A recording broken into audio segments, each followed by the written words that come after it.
ก้องกวนอสังหาได้มีการทุ่มเงินถึง700 ล้านในการสร้างทางหอมคอนกรีตให้แก่ประชาชนบ้านนาไหเพื่อเฮ็ดให้การสัญจรมีความสะดวกสบายหลายขึ้นกว่าเก่าในวันที่15 สิงหาคม 2026องค์การปกครองบ้านนาไหและองค์การปกครองเมืองหาดทรายฟองนครหลวงจันทน์นำพาโดยทานบัวใสลุนวงศาประธานคณะกรรมการปกครองเมืองหาดทรายฟองโดยร่วมกับบริษัทผู้ประกอบการด้านอสังหาริมทรัพย์พร้อมด้วยประธานตาแสงสารคำและพนักงานก่อสร้างหากฐานได้นำพาเริ่มการก่อสร้างทางคอนกรีตเทเบตงเสริมเหล็กหอม26บ้านนาไหเพื่อสร้างความสะดวกให้กับประชาชนและผู้สัญจรไปมาให้มีความสะดวกสบายโดยเมนทานก้องกวนประธานบริษัทอสังหาริมทรัพย์จำกัดผู้เดียว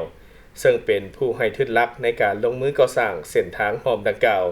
โดยทุนส่วนตัว700 ล้านกีบและในนั้นก็ได้มีทุนของประชาชนมีส่วนร่วมนำจำนวน25 ล้านกีบเพื่อว่าเปลี่ยนเส้นทางดินแดงให้กลายมาเป็นเส้นทางเบตงเสริมเหล็กที่มีคุณภาพสูงและนำใช้ได้อย่างสะดวกท่านก้องกวนประธานบริษัทอสังหาริมทรัพย์จำกัดผู้เดียวได้กล่าวว่า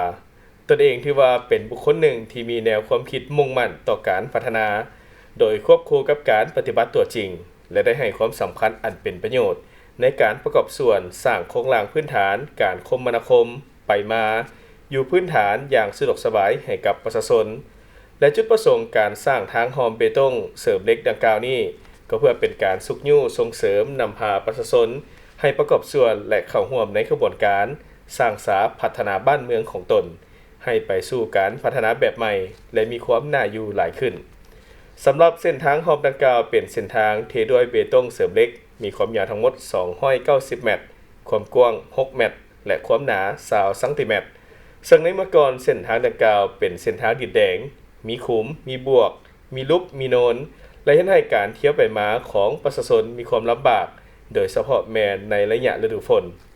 ภายหลังที่ว่าเส้นทางดังกล่าวนี้สำเร็จก็จะสร้างความสะดวกสบายในการเที่ยวไปมาของประชาชนภายในบ้านหลายขึ้นซึ่งขั้นตอนในการลงมือปฏิบัตินั้นทางบริษัทก็ได้นำเอารถดินมาถมและก็ปรับหน้าดินให้ราบเพียง